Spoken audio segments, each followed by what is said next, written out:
The New York Mets have reported interest in former Yankees reliever Clay Holmes, but not as a bullpen option. The Mets are targeting him as a starting pitching option, and other teams are said to have interest in the Clay Holmes market as well. Welcome back to the True Mets Talk podcast. Please do hit that thumbs up button on this video. Subscribe to the channel if you enjoy the content, and make sure you drop your thoughts and opinions down below as we have a discussion about Clay Holmes and the recent report of the Mets' interest in Holmes following the Frankie Montas signing, following the video that I dropped in the Mets having interest in Mike Soroka, former reliever of the Chicago White Sox as well. If you missed that video, I'll drop it in the description down below. Please go ahead and check that out, because all of these pitching options for the Mets and all of these reports have something to do with one another. Quite simply, as the Mets are gauging the market for both the bullpen and the starting pitching front, we have to take a look at all of these names that they're drawing interest to, because there is one common denominator that we could be seeing in terms of the philosophy that the Mets are going down towards for 2025 and beyond under David Stearns. All right.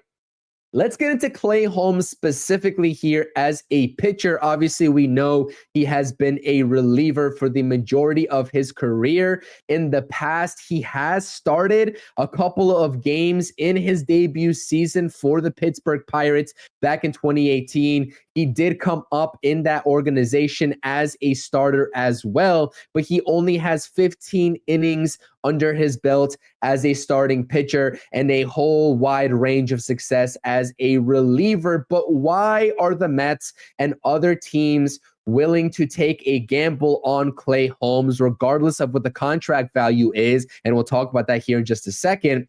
As a starting pitcher, well, he has been an absolute workhorse over the past 3 seasons for the New York Yankees, posting 63 innings pitched over the last 2 seasons and over 70 innings pitched back in the 2021 season, while he was traded from the Pirates to the Yankees. This is a guy that has enjoyed a plethora of success and has been available, in contrast to a lot of the names that I've talked about on this podcast, especially regarding a guy like Mike Soroka. Clay Holmes has been durable for the Yankees and the Pittsburgh Pirates in his tenure. And there are a lot of bullpen options out there that cannot say the same thing. They have not been available for the respective teams. So again, availability could be one pitcher's biggest asset, and that happens to be the case here, with Clay Holmes. But you take a look at the numbers here, both in red and green. I should note that Clay Holmes has been a former All-Star, both in the 2024 campaign as well as the 2022 campaign. And he also enjoyed a lot of success in that middle 2023 season, posting a 2.86 ERA, 1.18 in the WHIP category, and a great 10.1 strikeout per 9 rate. Those numbers took a little bit of a dive in the 2024 campaign, but he was still able to be named an All-Star for the AL squad. 63 innings pitched again in 2024, 3.14 ERA.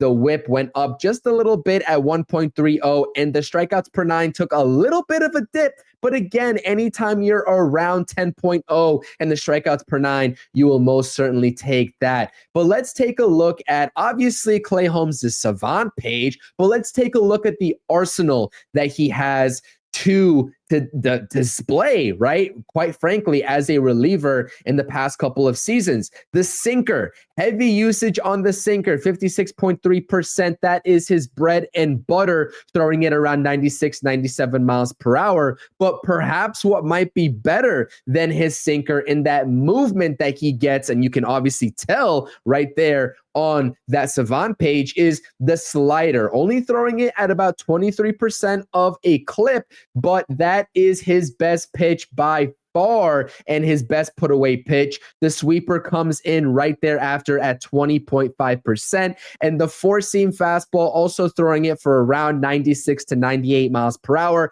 is thought of, it's a little bit of an afterthought for Clay Holmes, but in order for him to become a starting pitcher, and this idea does intrigue me a lot, but I do have a counterpoint that I want to throw out here in just a second before we close out this podcast, is that in order for Clay Holmes to become a starting pitcher, I really do think that he has to rely a little bit more on his four-seam fastball. I think that implementing that into his game along with his sinking, almost two-seam run fastball would do him great dividends, but he also might have to develop a fifth pitch. And there are a lot of reports swirling around in terms of Clay Holmes learning a changeup and building it into his arsenal. Now, the one pushback that we have in terms of seeing if this is actually going to come to fruition or whether the Mets should even go down this route in terms of an experiment is that how many projects or too many projects for the New York Mets going into a 2025 season where they have championship caliber aspirations alongside teams like the Braves, the Dodgers, and the Phillies.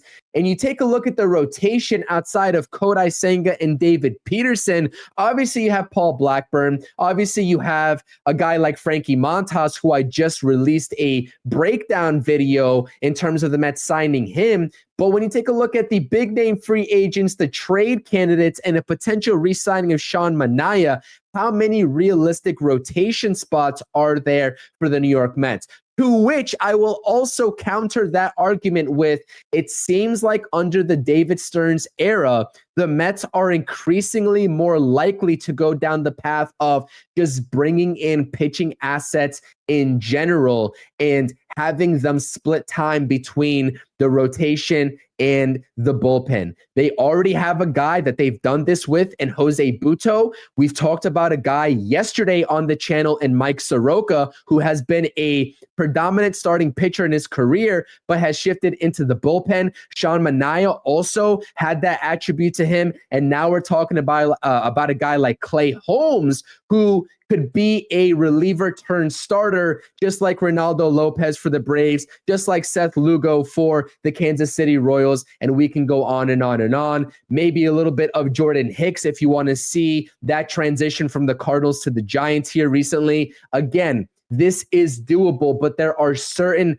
hurdles that the Mets would have to go through. Do you feel comfortable, Mets fans, in terms of displaying and going down this route of another quote-unquote reclamation project alongside a signing already of Frankie Montas to go in the rotation, where the Mets don't really have anything solidified up front outside of Kodai Senga just yet? Let me know what you think in the comment section. Again, I am intrigued by this report. I am intrigued by this type of move. And if the Mets decide to utilize a plethora of pitching assets, both in the rotation and the bullpen, and kind of doing a flip-flop, if you will, I would be okay with that. But again, there are certain aspects that you just have to nail down in terms of the overall plan that you have for 2025 and beyond if you go down that route. Please let me know what you think in the comment section. Hit those thumbs up buttons on this channel and make sure you subscribe. We're talking Mets baseball all off season long. Mets Hot Stove Live going down tonight. Please do check it out. Rob and myself going live, talking about the latest pitching reports, and we might even just be talking about Clay Holmes in that live stream as well. Let's go Mets. Thank you for watching the True Mets Talk podcast. Make sure you're tapping on that notifications button and checking out all the latest content on the channel. Thank you.